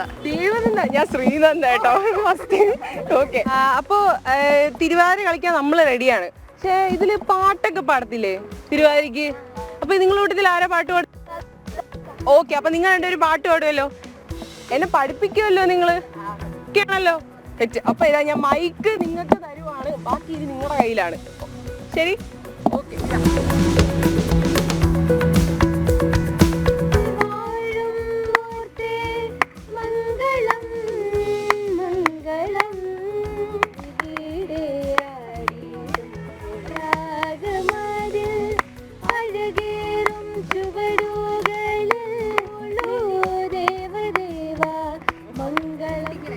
രണ്ട് കൈ വെക്കാം ചേട്ടാ. കുട്ടികള് ഡാൻസ് ഞാൻ ഒന്ന് പഠിക്കാൻ വേണ്ടി വന്നേട്ടാ. വയനാട് നിന്ന് വന്ന പിള്ളേരാണ്, അവരെ കൂടെ നാണം കിടത്താൻ വേണ്ടി നീ കളിക്കുന്നത്. എന്തു കേട്ടാ, ഞാൻ നന്നായിട്ടാ കളിച്ചേ. എന്തുവാ കളിച്ചോ? നന്നായിട്ട് എന്തുവാടേ? നേരെ നോക്കി കളിക്കും. ഞാൻ കുറെ നേരമായി തുടങ്ങിയിട്ട് പരിപാടി. ഇന്ന് ഞങ്ങളുടെ ക്യാമറമാൻ കേട്ടോ, എന്നിട്ട് പറയണുണ്ടോ? ഞാനല്ലേ എല്ലാ കാര്യങ്ങളും നോക്കേണ്ട. വഴക്കു പറയുന്ന കുട്ടികളെ നിങ്ങൾ പ്രതികരിക്കാത്തത് എന്നെ ഇത്രയും പറഞ്ഞിട്ട്. ഒരു കുട്ടികൾ ശരിയല്ല. ഓക്കെ, എന്നിട്ട് എങ്ങനെയാ ബാക്കി പറഞ്ഞു? ഞാൻ ഇനി കളിച്ച് ഞാൻ സെറ്റ് ആക്കും. അപ്പോ ക്യാമറാമാൻ അനു ജാനാവൂരിനോടൊപ്പം ശ്രീനന്ദ, ജനം, തിരുവനന്തപുരം. ഡൽഹിയിൽ 12,200 കോടി രൂപയുടെ വികസന പ്രവർത്തനങ്ങൾ ഉദ്ഘാടനം ചെയ്തുകൊണ്ട് പ്രധാനമന്ത്രി നരേന്ദ്രമോദി സംസാരിക്കുകയാണ്. തത്സമയ ദൃശ്യങ്ങളിലേക്ക്.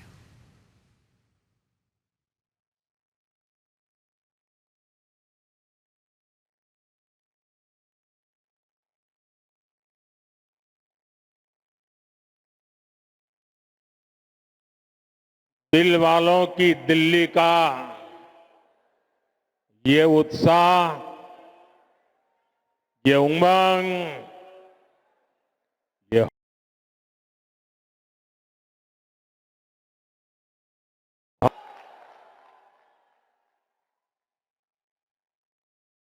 आप सभी का बहुत बहुत अभिनंदन। साथियों, हम 2025 में है। 21वीं सदी को 25 साल बीत चुके हैं, यानी 1/4 सदी गुजर गई है। इस दौरान दिल्ली में नौजवानों की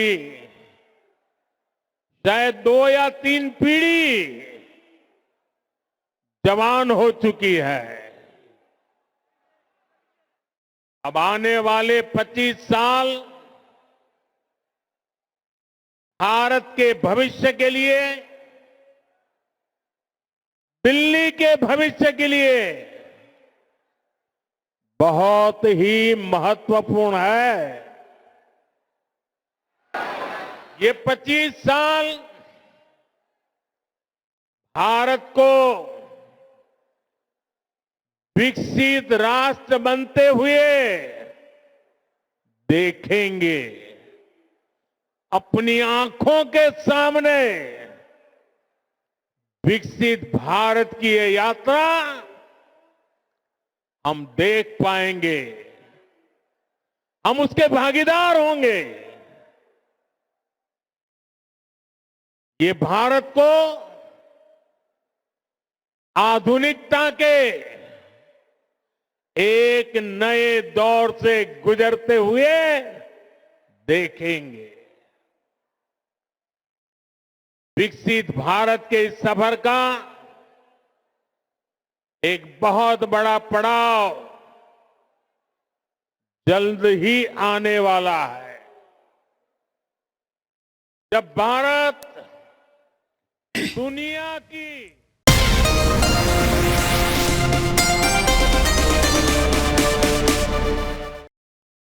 നിറഞ്ഞ സദസ്സിൽ നാടകവേദി. ഹയർ സെക്കൻഡറി വിഭാഗം നാടകം കാണാൻ ടാഗോർ തിയേറ്റർ വേദി പമ്പയാറിൽ കാണികളുടെ വൻ തിരക്കാണ്. വടക്കൻ കേരളത്തിൽ നിന്നും ഏറ്റവും കൂടുതൽ ആളുകൾ എത്തിയത്. ടിൻഡുദാസ് തയ്യാറാക്കിയ റിപ്പോർട്ട്. ഞാനിപ്പോൾ നിൽക്കുന്നത് വേദി 3 ടാഗോർ തിയേറ്റർ പമ്പയാറിലാണ്. പമ്പയാർ വേദി 3 നാടകം ആരംഭിച്ചിട്ടുണ്ട്.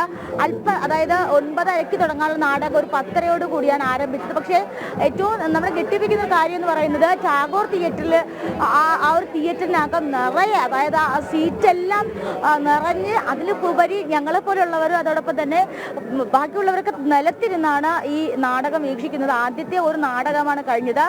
ഹയർ സെക്കൻഡറി വിഭാഗത്തിന്റെ നാടകമാണ് പുരോഗമിക്കുന്നത്. എല്ലാ ജില്ലയിൽ നിന്നുള്ള മികച്ച ടീമുകളാണ് ഇവിടെ മാറ്റുരയ്ക്കുന്നത്. മറ്റു ജില്ലകളിൽ നിന്നുള്ള ആളുകൾ ഇന്നലെ തന്നെ നാടകം മാത്രം കാണാനായിട്ട് ഇവിടെ എത്തിയിട്ടുണ്ട്. ഒരുപക്ഷെ നമ്മളൊക്കെ കഴിഞ്ഞ മണിക്കൂറുകളിലൊക്കെ സൂചിപ്പിച്ചതുപോലെ ഒരു സ്റ്റാർ മത്സരം എന്ന് പറയുന്നത് നമുക്ക് സംഘനൃത്തമോ അല്ലെങ്കിൽ നാടോടി നൃത്തമോ എന്നൊക്കെ പറയുമ്പോൾ അതൊരു കണ്ണുകൾക്ക് നമുക്കതൊരു മനോഹരമായിട്ടുള്ള കാഴ്ച. എല്ലാ കലയും വളരെ മനോഹരം. പക്ഷേ നാടകം കാണാനായിട്ട്, നാടകത്തിന്റെ ആ ദൃശ്യാവിഷ്കാരം കാണാനായിട്ട് ഒത്തിരി ആളുകളാണ് ഇവിടെ എത്തിയിട്ടുള്ളത്. ഏറ്റവും കൂടുതൽ പഴയ ആൾക്കാർ, അതായത് ഏറ്റവും കൂടുതൽ ഈ യുവാക്കളെക്കാൾ കൂടുതൽ എത്തിയിട്ടുള്ളത് നാടകത്തെ കണ്ട് അറിഞ്ഞ് സ്നേഹിക്കുന്ന അത്തരത്തിലുള്ള ആളുകളാണ് കൂടുതലും ഇവിടെ എത്തിയിട്ടുള്ളത്. പണ്ടത്തെ, അതായത് വർഷങ്ങൾക്ക് മുന്നേ ഉള്ള നാടക നടന്മാര്, സംവിധായകന്മാര്, നാടക മേഖലയിൽ പ്രവർത്തിക്കുന്നവരൊക്കെ ഈ നാടകം കാണാൻ ഇവിടെ എത്തിയിട്ടുണ്ട് എന്ന് പറയുന്നത് അതൊരു അതിശയിപ്പിക്കുന്ന കാര്യമാണ്. ഇപ്പോൾ ഒന്നാമത്തെ നാടകം കഴിഞ്ഞിട്ടുണ്ട്. ഒന്നാമത്തെ നാടകം പുരാണത്തെ അടിസ്ഥാനപ്പെടുത്തിക്കൊണ്ടുള്ള ഒരു നാടകമായിരുന്നു. അത് കഴിഞ്ഞിട്ട് ഇപ്പോൾ രണ്ടാമത്തെ നാടകത്തിനുള്ള ഒരുക്കൂട്ടങ്ങളൊക്കെയാണ്, അല്ലെങ്കിൽ രണ്ടാമത്തെ നാടകത്തിനുള്ള മുന്നൊരുക്കങ്ങളൊക്കെയാണ് ഇവിടെ പുരോഗമിക്കുന്നത്. എൻ്റെ പുറകിൽ കാണുന്ന ദൃശ്യങ്ങളിൽ നിങ്ങൾക്ക് കാണാൻ സാധിക്കും.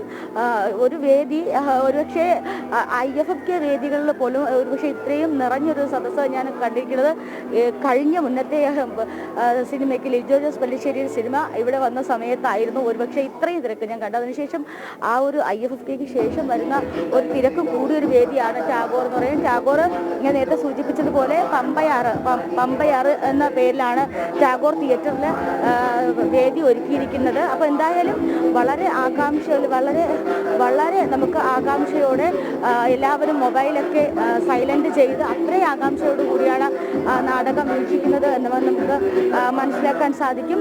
ഞാൻ നേരത്തെ സൂചിപ്പിച്ചതുപോലെ വർഷങ്ങൾക്ക് മുൻപുള്ളവരൊക്കെ തന്നെ വർഷങ്ങൾക്ക് മുന്നേ ഈ നാടകം ഒരു നാടകത്തെ ഒരു ജീവിതത്തിന്റെ ഭാഗമാക്കി മാറ്റിയവർ ഒത്തിരി പേര് ഇവിടെയുണ്ട്. അധിക നേരം ഇവിടെ നിന്നും നമുക്ക് കാര്യങ്ങൾ പങ്കുവയ്ക്കാൻ സാധിക്കില്ല. ക്യാമറമാൻ രഞ്ജിത്ത് മോഹനോടൊപ്പം ടിൻഡുദാസ്, ജനം, തിരുവനന്തപുരം. കലോത്സവം ഏറ്റവും കൂടുതൽ ആഘോഷിക്കുന്നത് ആരായിരിക്കും? മത്സരാർത്ഥികളോ അതോ കാഴ്ചക്കാരായ യുവാക്കളോ? കലോത്സവത്തിനെത്തുന്ന മുതിർന്നവരുടെ ആസ്വാദനം എങ്ങനെയാകും? കലോത്സവത്തിന്റെ ആ വൈബ് അന്വേഷിച്ചിറങ്ങിയിരിക്കുകയാണ് റിപ്പോർട്ടർ മിഥുൻ അയ്യപ്പൻ. ആദ്യം യുവജനോത്സവം, പിന്നീട് സംസ്ഥാന സ്കൂൾ കലോത്സവം. നമ്മൾ കൗമാരകല എന്നൊക്കെ പറയാറുണ്ടല്ലോ. അങ്ങനെയാണല്ലോ ഈ കലോത്സവത്തിൻ്റെ ഒരു പുരോഗതി എന്ന് പറയുന്നത്. ഈ കുട്ടികളും യുവതി യുവാക്കളും മാത്രമാണോ കലോത്സവം ആഘോഷിക്കുന്നത്? യഥാർത്ഥത്തിൽ കലോത്സവത്തിൻ്റെ തന്ത വൈബ് അതെന്താണ് എന്നറിയാനാണ് നമ്മുടെ ഈ ശ്രമം.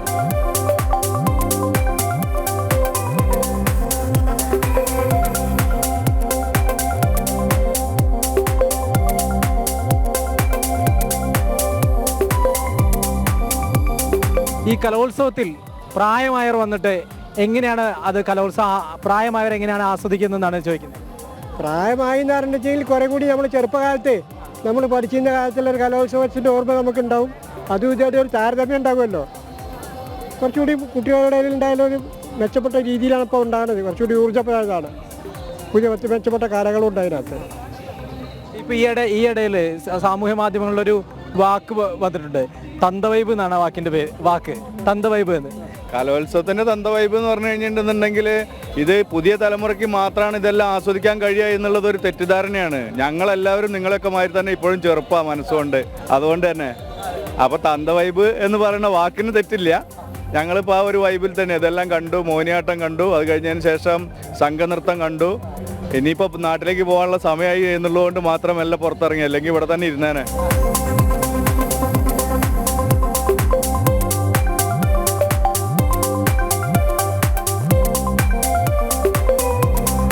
ഉത്സവത്തെ പ്രായമായവർ എങ്ങനെയാണ് നോക്കിക്കാണുന്നത്? ഞങ്ങളെ പോലെ ആൾക്കാരാ. നമുക്ക് സന്തോഷം. ഇതൊക്കെ കാണുമ്പോൾ നമുക്കൊരു ആഘോഷമാണ്. ഇതൊക്കെ ഡെവലപ്മെന്റിന്റെ ഒരു ഭാഗമാണല്ലോ. അത് സന്തോഷമാണ്.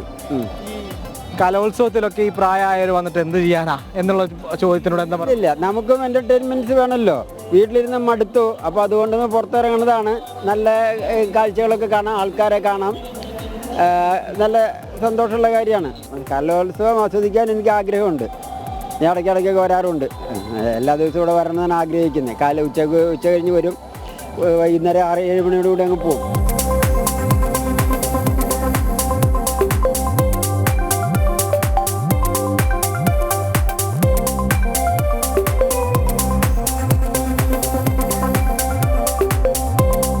അത് പിള്ളേരെ കുട്ടികളും ആസ്വദിക്കുമ്പോൾ നമ്മളും വലിയവരും ആസ്വദിക്കും.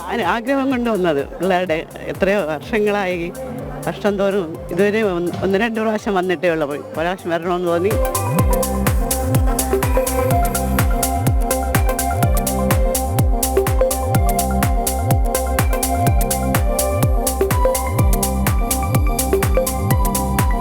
പ്രായമായവരും ഇത് വളരെ മനോഹരമായി ആസ്വദിക്കുന്നു. ഉണ്ട്, തീർച്ചയായിട്ടും പ്രായമായവരാണ് എനിക്ക് തോന്നുന്നു കൂടുതൽ ആസ്വദിക്കുന്നത്. ഇവിടെ വന്നിട്ടുള്ള ഒരുപാട് പ്രായമായ ആൾക്കാരുണ്ട്. എന്നുവെച്ചാൽ കൊച്ചു കുഞ്ഞുങ്ങളല്ലേ, കൊച്ചു കുട്ടികളല്ലേ, നമ്മുടെ കൊച്ചു മക്കളുടെ പ്രായമുള്ള കുട്ടികളുടെ ഈ കലാപരിപാടി കാണാൻ വളരെ സന്തോഷമുണ്ട്.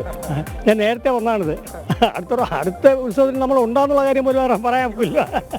അതുകൊണ്ട് ഇനി ഞാൻ വളരെ സന്തോഷമുണ്ട്, ആസ്വദിക്കുകയാണ്. നമ്മളുണ്ടായി തന്നെയും ഈ ജില്ലയിലായിരിക്കില്ല, വേറെ ഏതെങ്കിലും ജില്ലയിലായിരിക്കും. അപ്പോൾ അവിടെയൊന്നും പോയി കാണാൻ പറ്റില്ലല്ലോ. അല്ല, അതുകൊണ്ട് ഞാൻ വളരെ ആസ്വദിക്കുകയാണ്. വളരെ എനിക്ക് സന്തോഷമുണ്ട് ഇങ്ങനെ ഒരു അവസരം കാണാൻ സാധിക്കണമെന്നുള്ളതിൽ.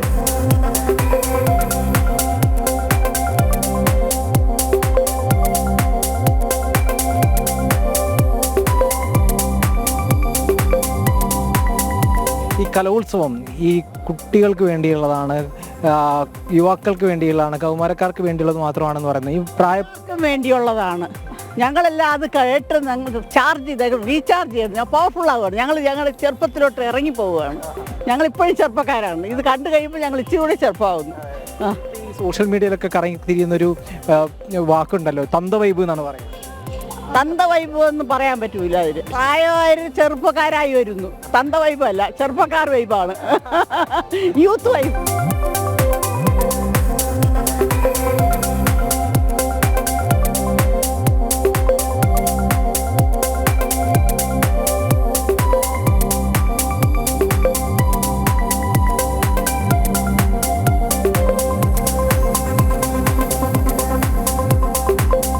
ഇപ്പോൾ മനസ്സിലായില്ലേ കലോത്സവത്തിന്റെ യഥാർത്ഥ തന്തവൈബ് എന്താണെന്ന്? തന്ത വൈബൊന്നുമല്ല കേട്ടോ, എല്ലാവരും നല്ല വൈബ് തന്തമാരാണ്. അപ്പോൾ എന്തായാലും ഇതിവിടെ അവസാനിപ്പിക്കാം. തന്തയായിക്കൊണ്ടിരിക്കുന്ന ക്യാമറമാൻ ബിജു പരവൂരിനൊപ്പം ഇനിയും തന്തയാവാനിരിക്കുന്ന മിഥുനയ്യപ്പൻ, ജനം, തിരുവനന്തപുരം. അഖില ഭാരതീയ വിദ്യാർത്ഥി പരിഷത്തിന്റെ 40ാം സംസ്ഥാന സമ്മേളനം ഇന്ന് എറണാകുളത്ത് സമാപിക്കും. പുതിയ സംസ്ഥാന എക്സിക്യൂട്ടീവ് കൗൺസിൽ പ്രഖ്യാപനവും ഉണ്ടാകും. കഴിഞ്ഞ 3 ദിവസമായി എളമക്കര സരസ്വതി വിദ്യാനികേതൻ സ്കൂളിൽ നടക്കുന്ന സമ്മേളനത്തിൽ നൂറുകണക്കിന് വിദ്യാർത്ഥികൾ പങ്കാളികളായി. ഇന്നലെ വൈകുന്നേരം നടന്ന വിദ്യാർത്ഥി റാലിയും പങ്കാളിത്തം കൊണ്ട് ശ്രദ്ധേയമായിരുന്നു.